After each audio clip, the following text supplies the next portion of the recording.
This is KGW News at noon. Today, for the first time since taking office, President Joe Biden met face-to-face with Chinese President Xi Jinping. The talks in Bali wrapped up this morning just before the G20 summit begins tomorrow. Thank you for joining us. I'm Brenda Braxton. While the president is overseas, key Senate races here at home are deciding the balance of power in Washington, D.C. NBC's Drew Petrimo has the latest. President Biden in Bali for meetings ahead of the G20 summit this week as his party celebrates their midterm wins. What these elections showed is that there's a deep and unwavering commitment in America to preserving and protecting and defending democracy. Over the weekend, key Senate races were called for Democratic candidates, meaning their party now controls the agenda in the Senate for the next 2 years. The tipping point came in Nevada with a batch of mail-in ballots that secured victory for Catherine Cortez Masto. The victory is for Nevada and all of us. Cortez Masto, just one of the Democrats who beat a Republican opponent backed by former President Donald Trump. In Arizona, Mark Kelly striking a tone of bipartisanship after his victory. I'm so honored that Arizona has entrusted me. Some Republicans now questioning their party's future as Trump appears to be gearing up for another presidential run. Those who are most closely aligned with the former president underperformed. Those who are talking about the future, who had managed their states well, they overperformed. The American people want ideas. They want a future. Control of the House remains uncertain, with nearly 24 races yet to be called. It took a great deal to get to where we are, and we'll just see. Still, the strong showing by Democrats is giving a boost to President Biden, who met with Chinese leader Xi Jinping today. He was clear and I was clear that we'll defend American interests and values, promote universal human rights, and stand up for the international order and work in lockstep with our allies and partners. Their first face-to-face meeting of the Biden presidency. Drew Petrimo, NBC News, Washington. Here in Oregon, Republicans flipped the seat in the 5th District, giving the state its first Latina congresswoman. Lori Chavez DeRemer is the projected winner. She beat Democrat Jamie McLeod Skinner. Both candidates released statements over the weekend. Chavez DeRemer pointed out her bipartisan track record as mayor of Happy Valley and promised to keep it up in Congress. She takes the seat currently held by Democrat Kurt Schrader. McLeod Skinner beat him during the primary and called on Oregonians to come together. She wrote, in part, "I encourage all of us to help our elected leaders bridge our divides to address our common challenges." Another hot race is Oregon's 6th congressional district, and it's still too close to call. At this point, Democrat Andrea Salinas is leading Republican Mike Erickson by about 4,000 votes. In Southwest Washington, the Democrats flipped a seat from red to blue in the 3rd congressional district. Multiple news outlets now project Democrat Marie Gluesenkamp-Perez is the winner. She's leading Republican Joe Kent by just under 5,000 votes, but it's projected he does not have enough support in the ballots left to count to actually overtake her lead. So here's what she told supporters on Saturday. You work and you work and you work, and you don't know if it's going to come to pay out, and I'm so grateful, I'm so humbled, and I'm so honored to have had the support that made this race possible. Clark County still has about 5,000 ballots to count, and officials will release the latest numbers tonight. A couple of smaller counties also have ballots left to count. Kent has not conceded and posted a video on Twitter saying this race isn't over. Oregon State Police are investigating after 3 men got into a shootout with Salem officers. It happened right across the street from North Salem High School last night and started with an attempted carjacking. Blair Best has the story. This calm residential neighborhood, a chaotic scene Saturday night. It started around 6:30 p.m. on Southeast 17th and Hines Street when 2 men tried to steal a woman's car.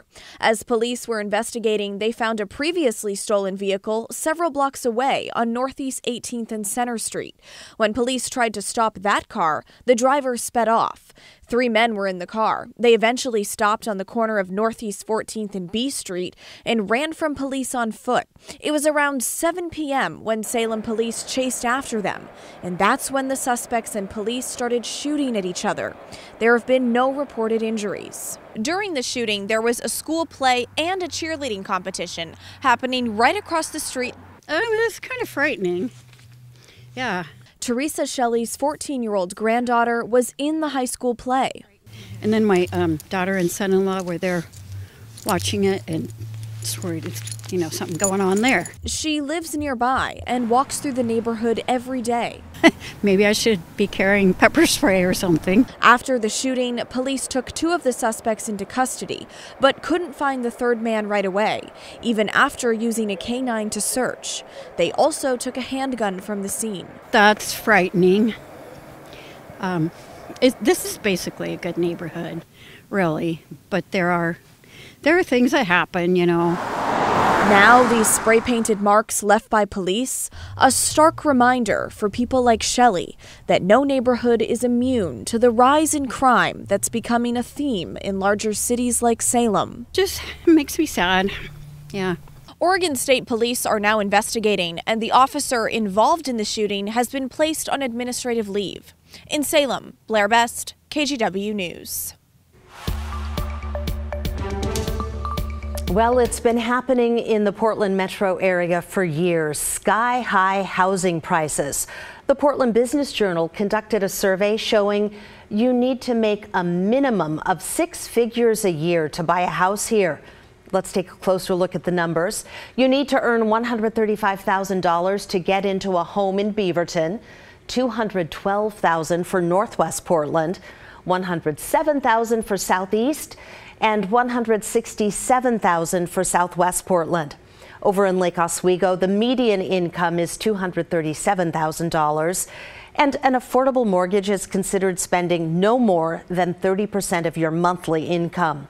Thousands of you have commented on this story on Facebook.